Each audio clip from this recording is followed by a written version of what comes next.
The Raven. Once upon a midnight dreary, while I pondered, weak and weary, over many a quaint and curious volume of forgotten lore, while I nodded, nearly napping, suddenly there came a tapping, as of someone gently rapping at my chamber door. "'Tis some visitor," I muttered, tapping at my chamber door. "Only this, and nothing more." Ah, distinctly I remember, it was in the bleak December, and each separate dying ember wrought its ghost upon the floor. Eagerly I wished the morrow, vainly I had sought to borrow from my books surcease of sorrow, sorrow for the lost Lenore, for the rare and radiant maiden whom the angels name Lenore, nameless here for evermore. And the silken, sad, uncertain rustling of each purple curtain thrilled me, filled me with fantastic terrors never felt before, so that now, to still the beating of my heart, I stood repeating, "'Tis some visitor entreating entrance at my chamber door. Some late visitor entreating entrance at my chamber door. This it is, and nothing more." Presently my soul grew stronger, hesitating then no longer. "Sir," said I, "or madam, truly your forgiveness I implore. But the fact is, I was napping, and so gently you came rapping, and so faintly you came tapping at my chamber door, that I scarce was sure I heard you." Here I opened wide the door. Darkness there, and nothing more. Deep into that darkness peering, long I stood there wondering, fearing, doubting, dreaming dreams no mortal ever dared to dream before. But the silence was unbroken, and the darkness gave no token, and the only word there spoken was the whispered word, "Lenore." This I whispered, and an echo murmured back the word, "Lenore." Merely this, and nothing more. Back into the chamber turning, all my soul within me burning, soon again I heard a tapping, somewhat louder than before. "Surely," said I, "surely that is something at my window lattice. Let me see then what thereat is, and this mystery explore. Let my heart be still a moment, and this mystery explore. 'Tis the wind, and nothing more." Open here I flung the shutter, when, with many a flirt and flutter, in there stepped a stately raven of the saintly days of yore. Not the least obeisance made he, not a minute stopped or stayed he, but, with mien of lord or lady, perched above my chamber door. Perched upon a bust of Pallas just above my chamber door, perched and sat, and nothing more. Then this ebony bird, beguiling my sad fancy into smiling, by the grave and stern decorum of the countenance it wore. "Though thy crest be shorn and shaven, thou," I said, "art sure no craven, ghastly grim and ancient raven, wandering from the nightly shore. Tell me what thy lordly name is on the night's Plutonian shore." Quoth the raven, "Nevermore." Much I marvelled this ungainly fowl to hear discourse so plainly, though its answer little meaning, little relevancy bore.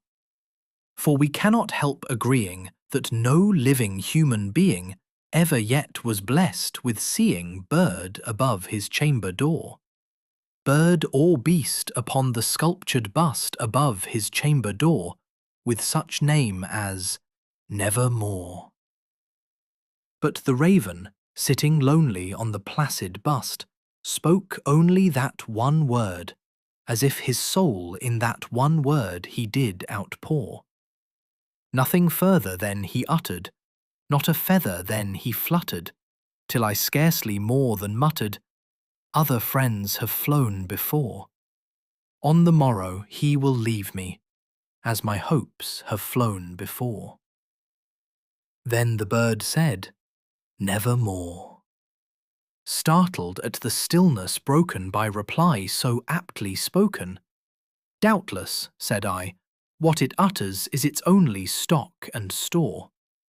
Caught from some unhappy master, whom unmerciful disaster followed fast and followed faster, till his songs one burden bore. Till the dirges of his hope that melancholy burden bore of never, nevermore. But the raven still beguiling all my sad soul into smiling, straight I wheeled a cushioned seat in front of bird and bust and door. Then, upon the velvet sinking, I betook myself to linking fancy unto fancy, thinking what this ominous bird of yore, what this grim, ungainly, ghastly, gaunt, and ominous bird of yore meant in croaking nevermore. This I sat engaged in guessing, but no syllable expressing, to the fowl whose fiery eyes now burned into my bosom's core. This and more I sat divining, with my head at ease reclining, on the cushion's velvet lining that the lamplight gloated o'er, but whose velvet violet lining, with the lamplight gloating o'er, she shall press, nevermore. Then, methought, the air grew denser, perfumed from an unseen censer, swung by seraphim whose footfalls tinkled on the tufted floor. "Wretch," I cried, "thy God hath lent thee, by these angels he hath sent thee, respite, respite and nepenthe from thy memories of Lenore. Quaff, oh quaff this kind nepenthe, and forget this lost Lenore." Quoth the raven, "Nevermore." "Prophet," said I, "thing of evil, prophet still, if bird or devil, whether tempter sent, or whether tempest tossed thee here ashore, desolate yet all undaunted, on this desert land enchanted, on this home by horror haunted, tell me truly, I implore, is there balm in Gilead? Tell me, I implore." Quoth the raven, "Nevermore." "Prophet," said I, "thing of evil, prophet still, if bird or devil, by that heaven that bends above us, by that God we both adore, tell this soul with sorrow laden if, within the distant Aidenn, it shall clasp a sainted maiden whom the angels name Lenore. Clasp a rare and radiant maiden whom the angels name Lenore." Quoth the raven, "Nevermore." "Be that word our sign of parting, bird or fiend," I shrieked, upstarting, "get thee back into the tempest and the night's Plutonian shore. Leave no black plume as a token of that lie thy soul hath spoken. Leave my loneliness unbroken, quit the bust above my door. Take thy beak from out my heart, and take thy form from off my door." Quoth the raven, "Nevermore." And the raven, never flitting, still is sitting, on the pallid bust of Pallas, just above my chamber door. And his eyes have all the seeming of a demon's that is dreaming, and the lamplight o'er him streaming throws his shadow on the floor. And my soul, from out that shadow that lies floating on the floor, shall be lifted nevermore.